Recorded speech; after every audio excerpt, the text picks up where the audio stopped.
this again in every stream. Zubimendi is changing our lives. He is better than Thomas Partey. I ain't got a leg to stand on because he ain't kicked a ball in the Premier League for us. I big up Partey when he was here, away from all that other tosh that he was involved with, which we don't condone. Zubimendi is going to change our lives. I think, unfortunately, kind of what we're saying. Like, I actually feel it's quite unfortunate that I don't know what's going on, but it feels like it's taken forever to get Gyokeres. So it's definitely taken about 20 years for Zubimendi in our pursuit of his mascaras.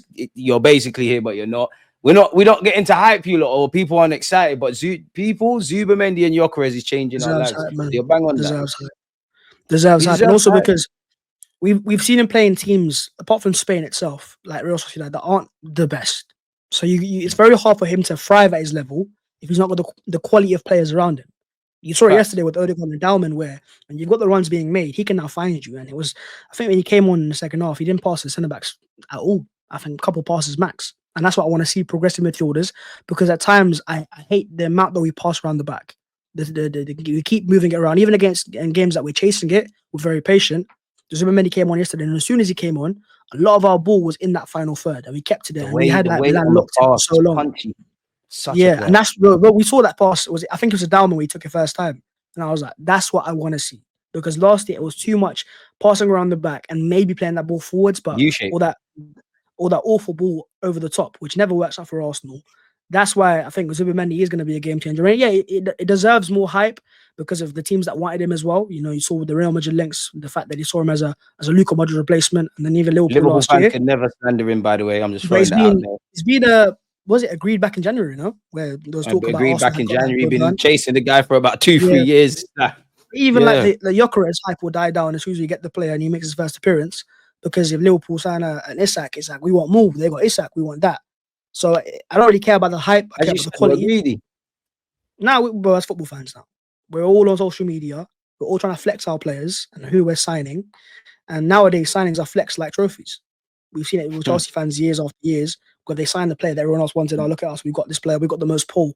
But ultimately, what matters is the quality on the pitch. And I feel like if we've got Zubimendi starting next season, staying fully fit and available, alongside Rice, that's a great pivot there.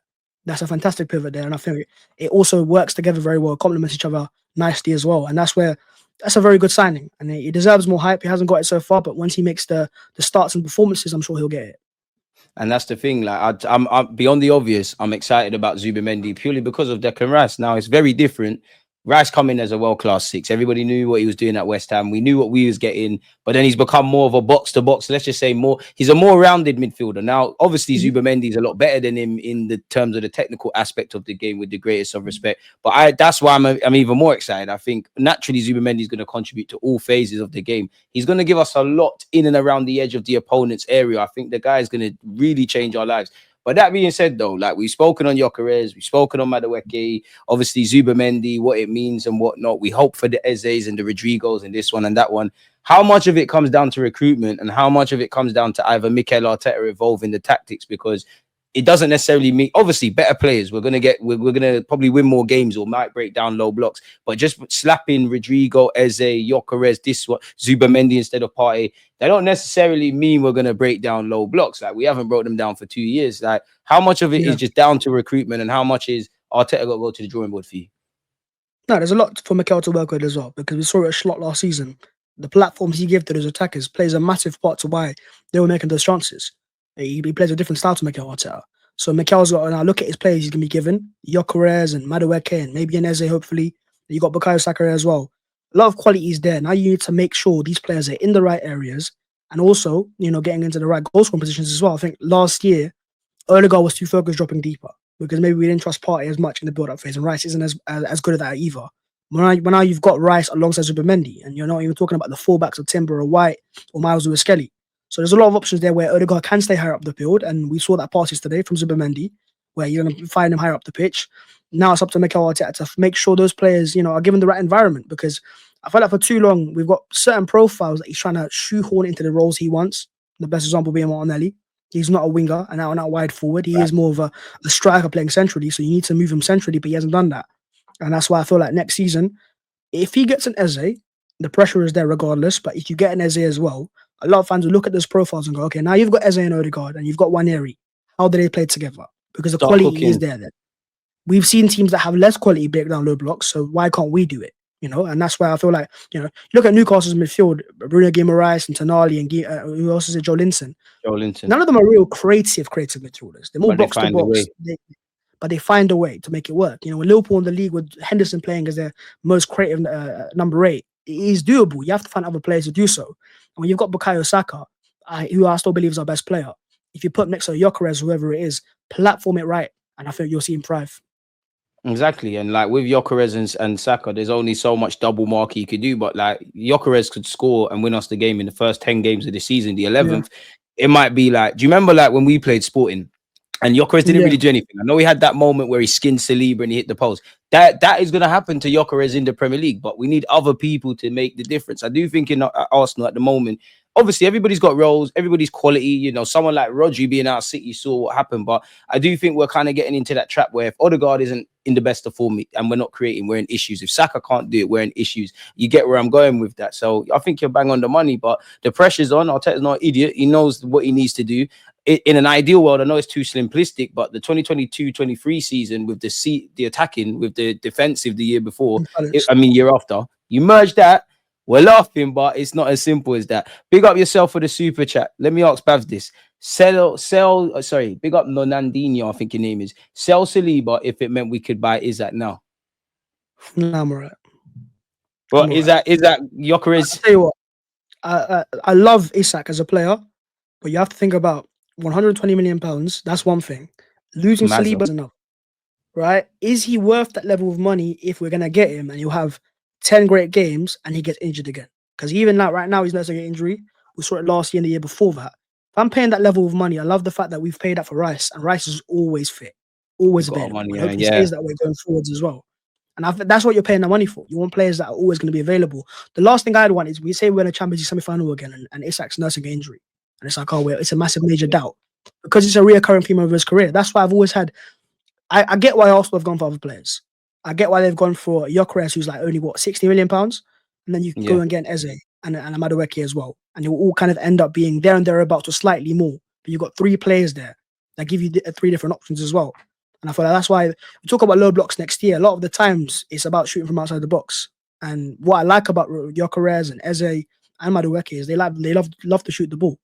A lot of our players last year is about keeping the ball, passing it to the sides. When you've got those 3 players in there, if they get even half a yard of space, they will shoot. And if you can, get in the right areas, whether it's deflections or rebounds, you'll get more goals. Don't think you're lying there, man. And that's where we need to that's another. Do you know what? There's actually players on that point you made. There's actually players I believe can do that at Arsenal. I can't lie to you though, man. Where it looks, talk to me about Gyokeres firstly before I ask you something else. Talk to me about Gyokeres. What are you making of it? Was you more of Sesko's been linked with Newcastle? Was you more in the Sesko camp? Was you more in the Gyokeres? Didn't you really care? You just wanted a striker, and they both got their pros and cons. Talk to me. Let me know all your thoughts with Gyokeres, man. To be finished, as I said, Sesko or Gyokeres, I've always said is win-win. Both strikers give things that we don't have. And I think in terms of Gyokeres, what you're getting is not just the player and the quality, but the mentality as well. Not the fact that he wants to come to Arsenal, he sacrificed so much to come to Arsenal. It's the fact that even in that game against Arsenal where, he was getting nothing all game, he still kept going. He still kept pushing. And we're going to have games next year. We're in the 80th minute. And he struggled and teams have kind of closed him out. But he's still going to keep going. And because of his shot quality and his ability to just fire shots into the corners and that power, he's always going to cause an issue and he's always going to be a threat. So now teams have to worry now where against PSG, where you had Marino as a striker in that second leg, they were allowing him to kind of drift down and do what he wants. But if he's Gyokeres now, you have to close him down. You can't be passive around Gyokeres because if you give him space and he's got shooting quality, he will go and score that goal as well, which gives more space to Saka and other wide forwards to Martin Odegaard. So I feel like in Gyokeres' signing, we've seen players that aren't at his level. Yeah, we've seen players that aren't of his level as a natural striker, i.e. Kai Havertz and Mikel Merino thrive for Arsenal in certain games as a striker. So if you then get a natural shooter whose goal is in his mind to score goals, and we should be creating more anyways. We've not had a striker like that for a long time because Havertz is no excuse. He's gonna bang. Exactly. Havertz has got a lot of things where he can be a good striker, but it's like, does he have that mindset of he'll pass rather than shoot? Gyokeres ain't passing that ball. I can't lie. Big up Kai. You got a part to play in the squad, but it's time to go back to basics. Having them both play together is going to work out as well. They both have things that they both scope for that as well. There's going to be Exactly, games we're man. going to need that. We're going to need to do the Yeah, mix and blend and thing. having those options is most important because the idea What of did you say there, Bhavs? being Having those options. bro, it's options. You want to have solutions for certain games, and you got Everton 0-0 last year. If you've got Gyokeres starting and he's not working out, throw Havertz on next to him. Then throw more balls into the box. You've got now more aerial threats. You know, Zubimendi's going to be naturally more progressive regardless. So I we can saw even the drop deep, creative. let Gyokeres stay further up. Yeah, man, we saw the creative bag in the game against Milan where we saw the pass to Odegaard, but what about the pass? I think it was to one of the white, was it Nelson, where he just licked it in behind on the left hand side, the outside of the boot pass. So he's got that creativity as well. We're going to have more options next season. And I think if you get an Eze on top of that, then you're going to have the extra one that you're looking for. And they're all Mavericks. They're all players that they want to be the star men. We don't want to have the conversation where we've only got one star player. If you've got Eze and you've got Gyokeres, these are players that want to be seen as the best as well. And they will take numbers as well that are of number 10, number 14, big time numbers for big time players. I mean, Eddie and Ketty wore it, so I ain't even that deep, respectfully to Eddie and that stray. But Yeah, that's what I mean. we've all got another favorite 14 in it, and we're not talking Theo Walcott. The thing with Gyokeres for me, it's away from the celebration. It's, bro, you got the mentality. I hear it. There's concerns. I love the hype. I love it. I love everything about him. I think you're a brute. I think exactly, like, I think you can score goals. I think you brute. I think you're general. I think it's obviously when you're scoring the amount of goals, you're big up the catch up, by the way. Make sure you're subscribing to them. Big up them for the super chat. But I think, when you're scoring that amount of goals, like, that's all people can focus on, innit? Like, it's crazy. Even if the exchange rate from the Portuguese league to England isn't the same and he's not getting as much, I see no reason you can't get 20 goals. I think people just label him as a goal scorer is quite lazy. His general play is good. He does pull out to the left. Yeah. He can affect the game without scoring. He is a bully. He has that, like you didn't say it in so much words, but kind of what you were saying with Eze, and that he's kind of been around the block. This is your chance to kind of thrive. It's right now mode. Also, why I like it as well, like I would have been cool with Sesko, I don't know if this is right, and I don't know. Listen, between Arteta and Berto, I don't really care. I think they both like both strikers and were able to pivot. But it's like signing Gyokeres is like the un-Arsenal striker, if that makes sense. So it kind of forces us to change stuff. Like, I'm not comparing him to Haaland. I hope he's up there for goals and we can run that. But I see Arteta signing Gyokeres in the same vein that Pep Guardiola signing Haaland, in that he's got to meet him halfway type of thing. Like, you've got to keep him being who he is, but also tailor him to that. Exactly. And then you make him unpredictable, bro. Like, it becomes unpredictable. We 100%. Become unpredictable. If we play like we played last season, Gyokeres is not going to thrive. So when you're getting that play, you're gonna have to change. If you're gonna keep throwing balls into the box, Gyokeres can win headers, but he ain't amazing, right? He even of Havertz or Marino's level. But it's about finding the cutbacks across the floor. A more instinctive striker. Gyokeres will adapt naturally, but you got to play to your strengths as well. And that's what I'm talking about platforms. Mikel will be given the strikers. You will have Victor Gyokeres, who scored, I think, the most goals in Europe over the past 2 seasons. How can you get the best out of those numbers? How can you help him translate those numbers into the Premier League? Because if you put any player, no matter what quality, in the wrong system, they ain't going to thrive.